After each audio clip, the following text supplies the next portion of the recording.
নিজে চলে এসেছেন লিটন, একেবারে হাতে জমলো।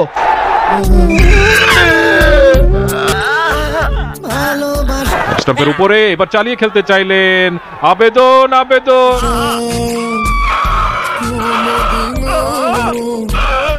বিপিএল এর ঢাকা ক্যাপিটালসের মালিক সাকিব খান টানা 3টি ম্যাচ হেরে ড্রেসিং রুমের ভিতরে গিয়ে এরকম হাউমাউ করে কাঁদেন। প্রিয় দর্শক, পুরো ভিডিওটি দেখার জন্য অনুরোধ রইল, তাহলে বুঝতে পারবেন কি ঘটনা ঘটেছিল ড্রেসিং রুমের ভিতরে। খুলনা টাইগার্সের ব্যাটসম্যানদের অ্যাটিটিউড জন্য একবারে ধুলোর সাথে মিশিয়ে দিয়েছেন একাই মেহেদী হাসান মিরাজ। টানা 4 ওভার করে 3টি উইকেট নিয়ে মাত্র দিয়েছেন 6 রান। হ্যাঁ প্রিয় দর্শক, যেখানে মেহেদী হাসান মিরাজের তুফানি বোলিংয়ে একবারে ঢাকা ক্যাপিটালসের ব্যাটসম্যান অবাক হয়ে গেছে। প্রিয় দর্শক, যেখানে কিং সাকিব খানকে একাই কাঁদিয়েছিল মেহেদী হাসান মিরাজ তার তুফানি বোলিংয়ের মাধ্যমে নেমেই অসাধারণ একটি উইকেট নিয়ে নেন এই সেরা বোলার। প্রিয় দর্শক, সেরা এই জন্য বলছি তিনি টেস্টের সেরা দ্বিতীয় বোলার।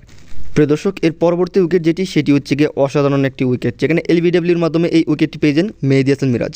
আর তাই তো বলা হচ্ছে সাকিব খানকে যেন একাই কাঁদিয়ে দিয়েছেন মেহেদী হাসান মিরাজ। আর যেখানে সাকিব খানের ঢাকা ক্যাপিটালসকে 20 রানের ব্যবধানে একবারে হারিয়ে দেয় খুলনা টাইগার্স। আর এতে একবারে করে কান্নায় জড়ে পড়েন সাকিব খান। দিন শেষে আবারও টানা হ্যাটট্রিক করল হারের মাধ্যমে ঢাকা ক্যাপিটালস, যেখানে মেহেদী হাসান মিরাজ 6 রান দিয়ে 3 উইকেট নিয়েছেন 4 ওভারে। অবাক হয়ে গেছে ঢাকা ক্যাপিটালসের প্রতিটি ব্যাটসম্যান। অহংকার যেন একবার মাটির মধ্যে মিশিয়ে দিয়েছেন এবং কান্নায় রোল পরিয়ে দিয়েছে সাকিব খানের। তাই তো বলা হচ্ছে মেহেদী হাসান মিরাজের তুফানি বোলিংয়ের মাধ্যমে সাকিব খান যেন একবারে কান্নায় রোল পড়ে গিয়েছে সকল ঢাকাবাসী এবং ঢাকা ফ্যানদের। প্রিয় দর্শক, চ্যানেলটিতে নতুন হলে প্লিজ সাবস্ক্রাইব করে আমার পাশে থাকবেন। সবাই ভালো থাকবেন, সুস্থ থাকবেন। দেখা হবে নেক্সট কোনো ভিডিওতে।